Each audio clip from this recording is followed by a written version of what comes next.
പാല government polytechnic കോളേജിൽ mega blood donation camp നടന്നു. Lions club of അരുവിത്തുറയുടെയും മീനച്ചി താലൂക്ക് ലീഗൽ സർവീസസ് കമ്മിറ്റിയുടെയും പാല ഗവൺമെന്റ് പോളിടെക്നിക് കോളേജിന്റെയും അഡാട്ടിന്റെയും സംയുക്ത ആഭിമുഖ്യത്തിൽ കോട്ടയം SH മെഡിക്കൽ സെന്ററിന്റെയും പാല ബ്ലഡ് ഫോറത്തിന്റെയും സഹകരണത്തോടെയാണ് മെഗാ ബ്ലഡ് ഡൊണേഷൻ ക്യാമ്പ് സംഘടിപ്പിച്ചത്.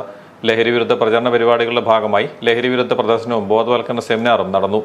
Lions district 312B youth empowerment പ്രോഗ്രാമിന്റെയും മീനച്ചി താലൂക്ക് ലീഗൽ സർവീസ് കമ്മിറ്റിയുടെയും റീകണക്ടിംഗ് യൂത്ത് പ്രോജക്ടിന്റെയും ഭാഗമായാണ് ലഹരി വിരുദ്ധ ബോധവൽക്കരണ ക്ലാസ് നടത്തിയത്. പരിപാടിയുടെ ഉദ്ഘാടനം കോട്ടയം സബ് ജഡ്ജിയും ജില്ലാ ലീഗൽ സർവീസസ് അതോറിറ്റി സെക്രട്ടറിയുമായ രാജശ്രീ രാജ്ഗോപാൽ നിർവഹിച്ചു.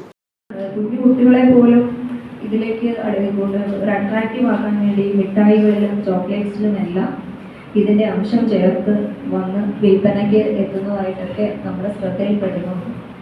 പ്രത്യേകിച്ച് കോളേജുകളിലും കോളേജിനോടും സ്കൂൾസിനോടും ഒക്കെ അടുത്ത് ചെറിയ ചെറിയ ഇതേപോലെ താമസാവ ഗുഡ്ക ഇങ്ങനെയൊക്കെ വിൽക്കുന്ന സ്ഥാപനങ്ങൾ ഉണ്ടെങ്കിൽ കഴിവതും അങ്ങനെയുള്ള സ്ഥാപനങ്ങളിൽ പോകാതിരിക്കുക.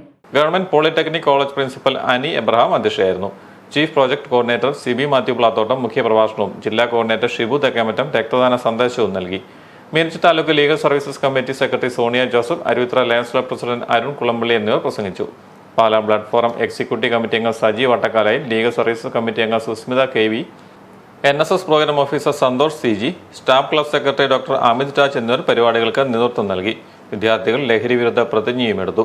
അഡ്വക്കേറ്റ് സുമൻ സുന്ദർരാജ് ക്ലാസ് നയിച്ചു.